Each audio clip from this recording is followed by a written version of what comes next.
आवाज एंटरप्रेन्योर में आपका फिर स्वागत है। इस हफ्ते मुंबई में CII ने ऑर्गेनाइज किया जुगाड़ डेयर टू इनोवेट सेमिनार, जहां मौजूद थे कुछ ऐसे जुगाड़ू लोग जिनके इनोवेशंस और अनोखे बिजनेस आइडियाज ने इन्हें सफल एंटरप्रेन्योर बनाया है। देखते हैं। बिना बिजली से चलता फ्रिज, मिस्ड कॉल से पैसे बनाना और राइनो के गोबर से बने पेपर से बनाए खूबसूरत प्रोडक्ट, इसे कहते हैं बिजनेस करने का जुगाड़।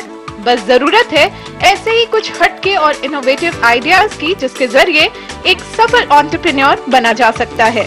राइनो के गोबर में भला किसी को बिजनेस आइडिया कैसे नजर आ सकता है, लेकिन निशा बोरा ने गोबर से बने पेपर मैश प्रोडक्ट का कारोबार शुरू किया।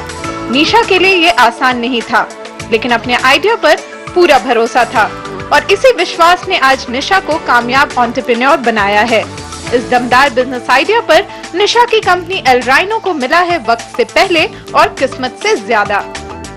So now the next phase that I'm working on is within the next 6 months or so to set up our own conversion unit, and as a part of that, I'm hoping that we will find good, well-qualified trainers who will come to Assam and who will train entire villages of people in crafts, in paper crafts. So for us, it's a very rewarding process because not only do we make paper and paper products, we are essentially creating a whole skill set in an entire population of people that have been entirely agriculture-based so far.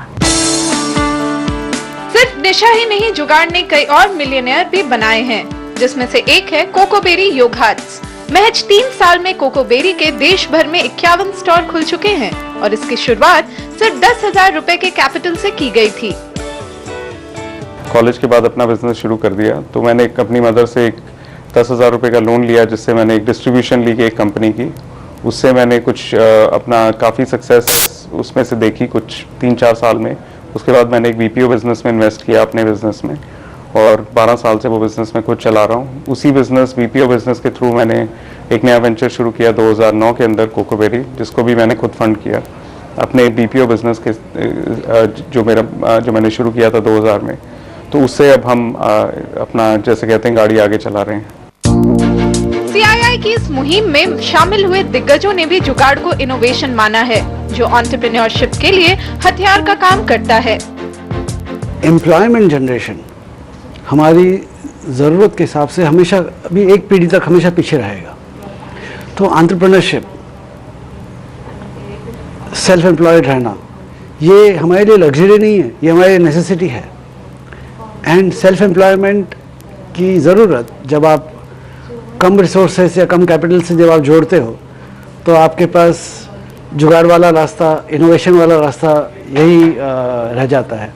So this is not an option for us, ये हमारी necessity है।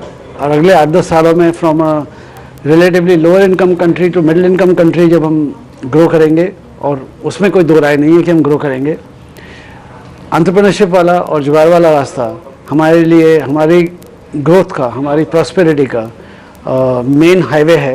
ये कोई service road या side लेन नहीं है। Industry के मुताबिक एंटरप्रेन्योर को अपने एक इनोवेटिव आइडिया पर फोकस करते हुए आगे बढ़ना चाहिए, भले ही वो आइडिया किसी छोटे शहर से हो या फिर किसी जुगाड़ से फला फूला हो। There are so many things agri related, agri link जो रूरल एरिया में हो सकते हैं।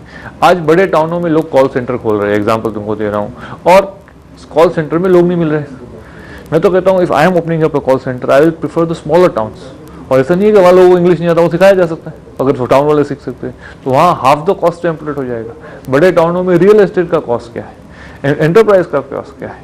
तो मेरे हिसाब से जो अभी जो सेकंड रंग ऑफ एंटरप्रेन्योरशिप आनी है, वो स्मॉल टाउन में ही आनी है, वो बड़े टाउन में नहीं आनी। लेकिन इन सब के बीच एंटरप्रेन्योर के लिए सबसे बड़ी चुनौती होती है फाइनेंस की, जिसके लिए आज कई रास्ते खुल गए हैं। एंजल इन्वेस्टर और वेंचर फंड कंपनियां फाइनेंस तो करती ही हैं, साथ ही एंटरप्रेन्योर को मेंटोर भी करती हैं। इसके अलावा सरकार की कई स्कीम्स हैं जो इस तरह के इनोवेटिव आइडिया को बढ़ावा देने के लिए बनाई गई हैं। सिर्फ जरूरत है इन स्कीम्स और फंडिंग कंपनियों के बारे में जागरूकता बढ़ाने की।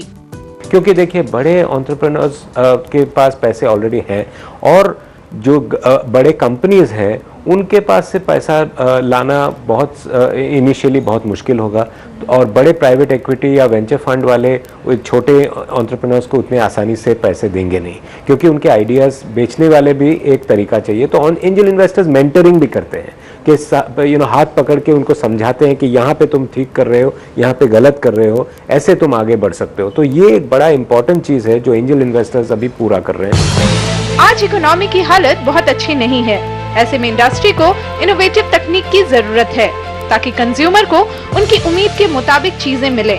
नए एंटरप्रेन्योर को जरूरत है आउट ऑफ द बॉक्स सोचकर कदम बढ़ाने की। साथ ही सफल एंटरप्रेन्योर बनने के लिए जो रिस्क फैक्टर से लड़ने के लिए तैयार हैं, कामयाबी का फल उन्हें जरूर चखने मिलता है। श्रीमी चौधरी, मुंबई। इसी के साथ कार्यक्रम में आज इतना ही। अगले हफ्ते फिर मुलाकात होगी, लेकिन आप हमसे बात जरूर कर सकते हैं। हमारा फेसबुक पेज आप ही के लिए बना है, यहाँ पर जाइए, अपने कमेंट पोस्ट कीजिए। अगर आपका कोई सवाल है अपने बिजनेस से जुड़ा हुआ, यहाँ पर आप छोड़ सकते हैं और हम आपकी सारी दिक्कतें सॉल्व करेंगे जो आपके कारोबार से जुड़ी हुई है। फिर मुलाकात होगी। नमस्कार।